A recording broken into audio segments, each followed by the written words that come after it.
morning. Welcome to Cosmic Vinyl. I am Cosmic Brian, your host, back in action. Oh my God, I am so sorry that I've been away for so long, but this move, even though it's like only a half an hour away from where we lived before, has been brutal. I've been doing most of it myself, so I'm just glad to get back in the game. You know what I'm saying? I missed you guys big time, man. I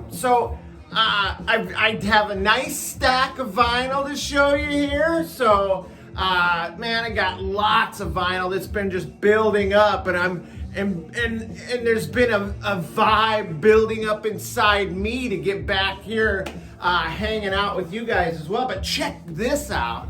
So, as you know, not too long ago, I went to Hillsboro, Illinois to Gold Pan Records, the legendary Matt Sands, DJ Mellow Yellow's store in Hillsboro, and they gave me this record right here. This is the Young Ones, Infinite Light. And one of the guys that works in the store with Matt, his name is Brian. I like him already. He's in this band. I think he plays guitar, maybe does some singing too, but this is a fantastic record, man. Kind of like neo psych, got a really cool groove to it. I love this, man. The song we were listening to is called At the Library. And then you've got California Pyramid Scheme. This is amazing. Love this, man. If you guys are interested, man, I'll see what I can do about trying to figure out how to get a copy of it. But, man, welcome back to the Cosmic Realm. Oh, my God, I'm so excited. I'm so stoked. Let's take care of a little vinyl community business, first of all, though. So, one thing I want to say is my best mate out there, my friend and co-conspirator in life, Tim Lamb, Timtanium.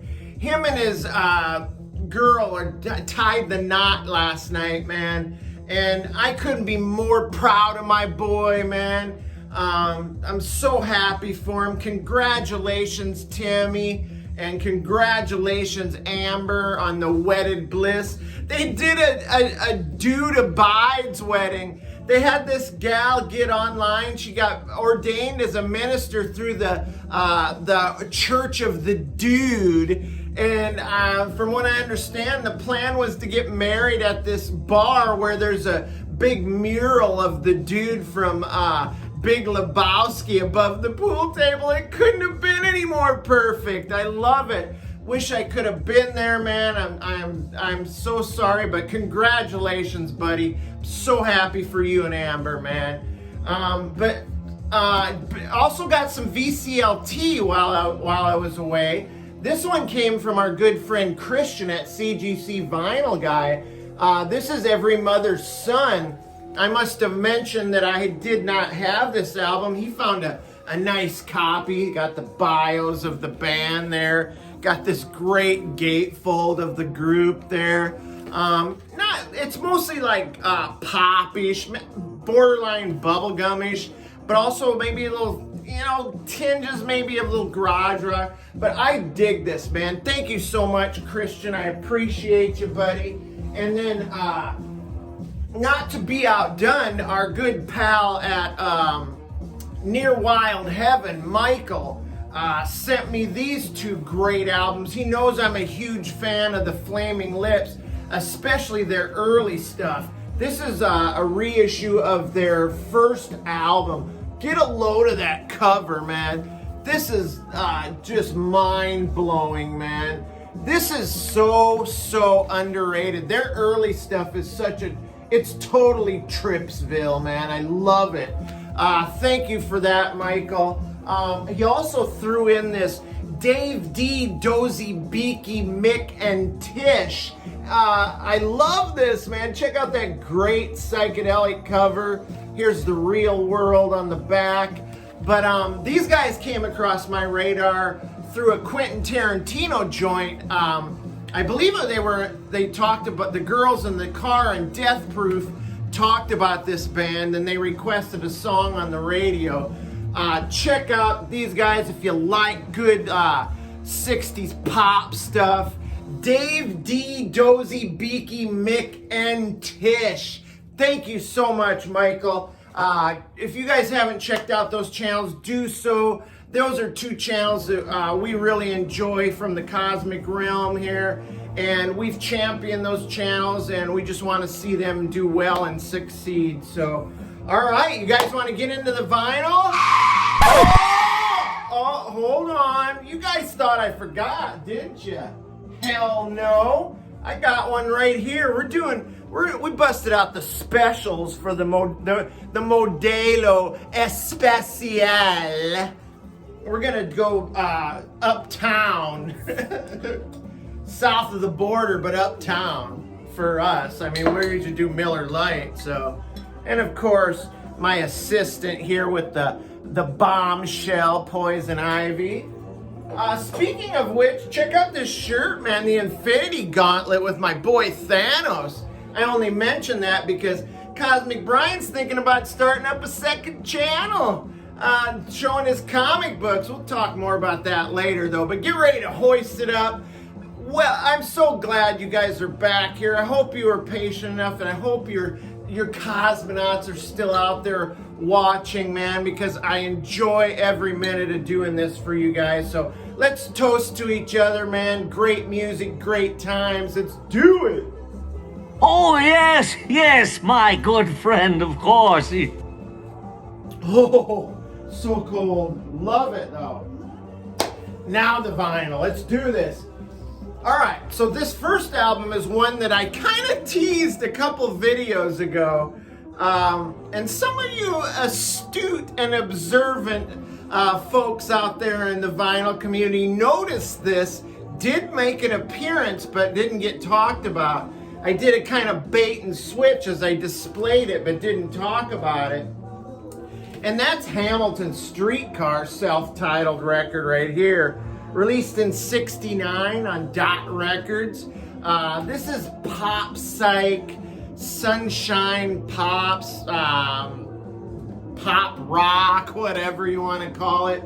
But if you're familiar with Hamilton's Streetcar at all, you would know that their history goes way back into the mid to late '60s, where they were a garage rock band, man. They were on the Lee Hazelwood label, man, and they released some pretty formidable garage punk singles that were really quite good.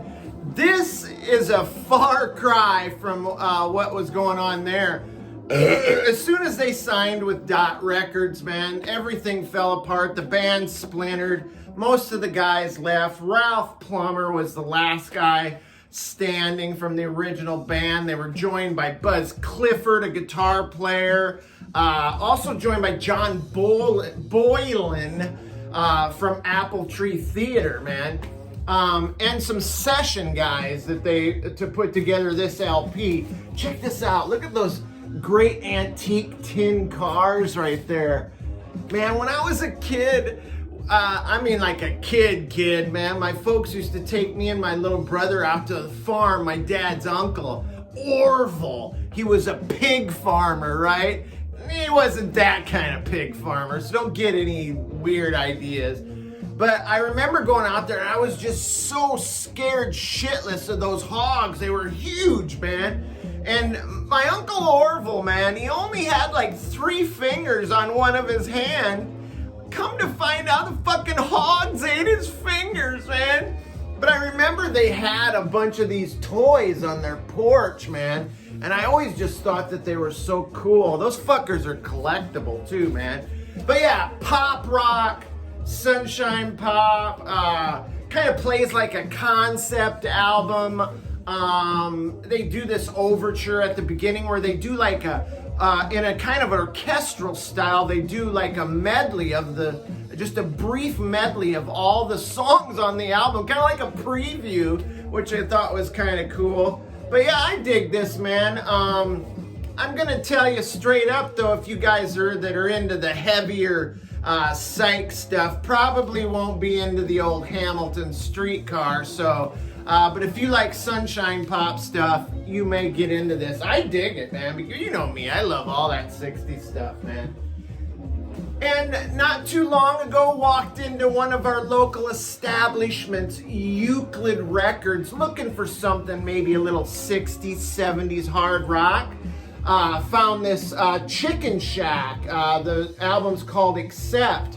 Got quite a bit of wear on the cover. In fact, you can't even hardly see. You can see it better on the back there, the title. And but I love that cover. They're all just sitting around like an old pub or diner or some shit, and just decided to go with it, man. Let's shoot the friggin' album cover right here in the club. Check out the gatefold here with the guitar player, Stan Weber. Man, this guy is a great player, and the thing about this record, it's kind of like hard rock, blues rock, released in 1970 on the Blue Horizon label, and it kind of has like a Savoy Brown vibe to it, but the guitar playing is just fantastic. I kind of looped this in with like I said, Savoy Brown, maybe some early Peter Green, Fleetwood Mac, maybe some early Clapton kind of stuff. Stan Weber can hold his own with that kind of company, man. Those players, those blues players.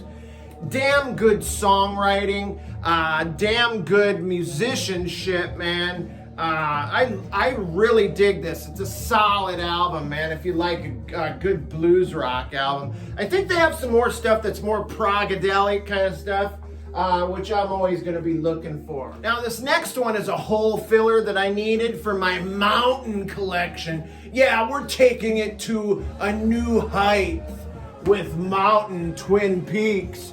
I don't know what you think about when I think about Twin... No, I'm just kidding, man. We can't go there. But check out that great artwork, man. This is a double live gonzo, man. It was recorded in 1973 at a show in Osaka, Japan. The band had actually been broken up for like a year. Got back together with they had a couple of guys left, like Corky Lang had left. They were replaced by two newer guys who only played on this album. The only two original guys are Leslie West and, of course, the legendary Felix Pappalardi, who actually produced this record. It's a good live album. It sounds good. The cover, like I said, is amazing. I always love the Mountain album cover art. Looks fantastic. The album cover art is done by Gail Collins, who is Felix Pappalardi's wife and murder. Yeah, his killer. I've already told you this story, so her pen and paper were obviously true here, but so was her aim with the gun, was tried and true as well. But yeah, I dig this, man. Check out the gatefold on this. Got some live footage. The big man, Leslie West, there's Felix there. Just kind of a typical live album, but probably like their second lowest charting album they ever did, man. Probably not the comeback that they had hoped for, but you know, I dig Mountain, and I dig Leslie West playing, so heavy duty, man. Killer! Now, this next album is likely my favorite, almost my favorite of the bunch here. I usually save the good stuff for last, but I'm going to show this one right now. This is one that literally took forever to get into the Cosmic Collection. It was at a store called Dead Wax that I had been to 2 years ago when I first came down here. I seen this record in the bins there. It was still there a few weeks ago, man, when I picked it up. And that's this one. Look at this great cover. This is Bullfrog. This is great, man. Self-titled. 1976 on the Annuit Coeptus label, which I'm going to show you because I dig this label. Very cool label there. Got a few albums on that label, but yeah, Bullfrog, man. German hard rock. I don't know if I call it krautrock because I don't know exactly if it falls into that category, but definitely hard rock, blues rock, but pretty heavy, pretty melodic too, though, man. But yeah, I finally pulled my head out of my ass and grabbed this thing. I dig this heavy prog hard rocker. The vocals are like super throaty, you know, like like Rod Stewart's got that raspy voice. And you got like the guy from Stack Waddy who's kind of got that growl. Well, this guy has the most guttural growl, not like death metal, but this guy has the throatiest vocal delivery I've ever heard. His name is Gerd Hawk. And that's him right there on the back in that fur coat. Check these guys out, though. They look badass. All the fur and leather, man. They look like they're going to rumble, man. They're going to go rumble with the Scorpions. Battle of the bands. Wouldn't you guys like to see that? Bands like that have beef or whatever going at it like in a full Royal Rumble. That'd be fucking killer. But yeah, look at those guys looking badass heading to fight the Scorps. But yeah, I love this, man. This has great hard grooving guitars, man. Aggressive Hammond organ. Nice layers of celestial synth. And that beautiful album cover. Look at that Creech and that crazy doll. It'd be a lot better if that promo sticker wasn't covering a fourth of it up. But yeah, I definitely recommend this Bullfrog, man. It's killer. And speaking of the Scorpions, check this out. The Scorps, their debut album, Lonesome Crow. This sucker was released in 1972. Friggin', that just blows my friggin' mind. That the Scorpions, the same Scorpions that friggin' blew up in the early to mid 80s, during the kind of the hairband rock and roll era, and with Love at First Sting, that album, that they exploded, but their roots go all the way back to 1972. And this is almost unrecognizable compared to that later stuff. But I dig this, man. This is kind of moody, kind of dreamy, almost like darkly melodic. You just won't even recognize the vocal stylings of Klaus Meine. And check this hype here, featuring Michael Schenker of UFO. Obviously, this is a later reissue, but Michael Schenker was a ripe old age of 16 when he played on this, which is fantastic. He's also one of the co-songwriters with Klaus Meine. Mind-blowing, man, mind-blowing. But yeah, this is very atmospheric, almost like psychedelic in some parts, man. It was actually supposed to be a soundtrack to this anti-drug film in West Germany. I'm gonna try and pronounce it, but I'm sure it's Das Kalte Parades.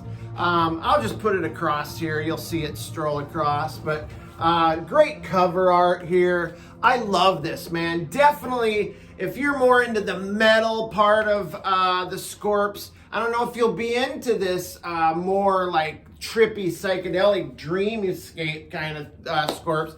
But I've really been getting into the early Scorpion stuff big time.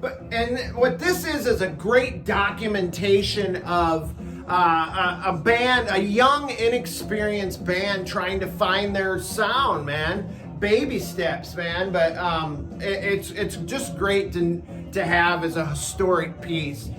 So you guys want a little psychedelia? Because I got a little psychedelia here. Why don't you guys come on over and have some tea with the tea company? I wonder what they're talking about when they're talking about tea. You've got your tin here with this green leafy substance poured out there. Rolling papers, pipe, plant. But too bad they didn't have a real pot plant. Probably record label politics wouldn't let them, but This is how the kind of psychedelic stuff I like. Released in '68 on Smash Records. Psychedelic all the way through, man. It's one of those psych albums that like, it's totally tripped out, but it's also got, it's very approachable, very accessible. I mean, it's got some great melodies, some great songs. They do a cover of You Keep Me Hanging On, really put their own spin to it. Sounds great. Lots of trippy sound effects. You've got spaced out echo. You've got reverb. You've got a little bit of distortion. I mean, this is a pretty damn cool record. I really dig this, man. And you kind of get a little picture of the band there in that inside that book. But yeah, sounds really good if you've maybe partaken in a little bit of tea. Thing is, man, I read some really shitty reviews on this, man. And I'll tell you what, man, that's not the way I approach music, man.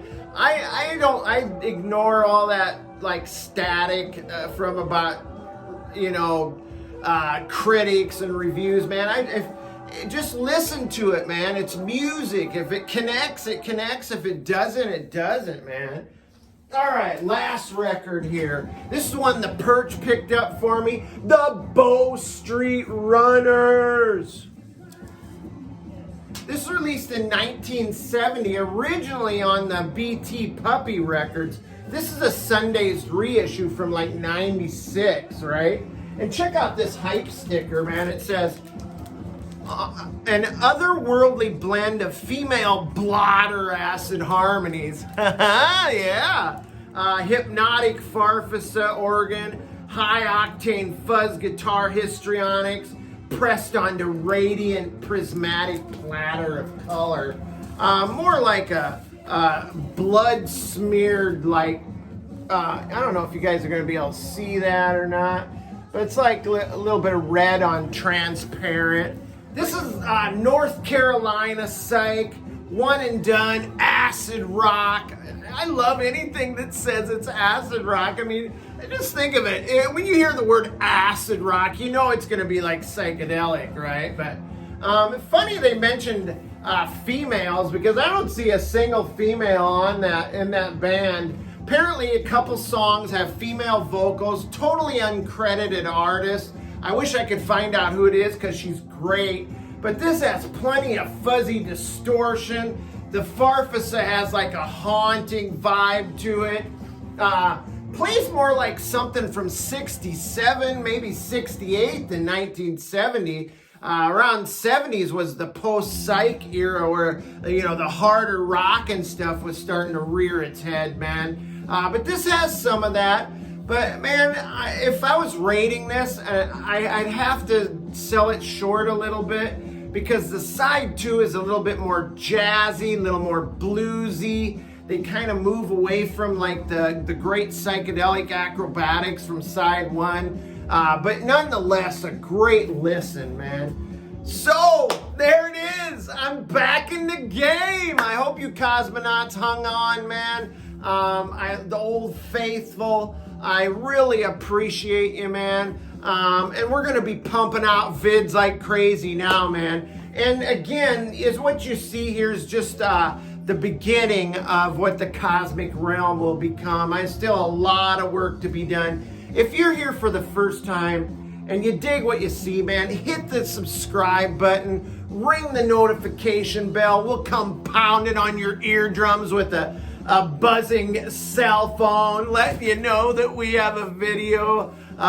posted. Also, man, give us a thumbs up. That gets us out there to the masses, and we want to show the masses some great rock and roll. So, hey, stay cool, stay cosmic, and man, remember, it's only rock and roll, but we love it. See you guys next time, man. Love ya.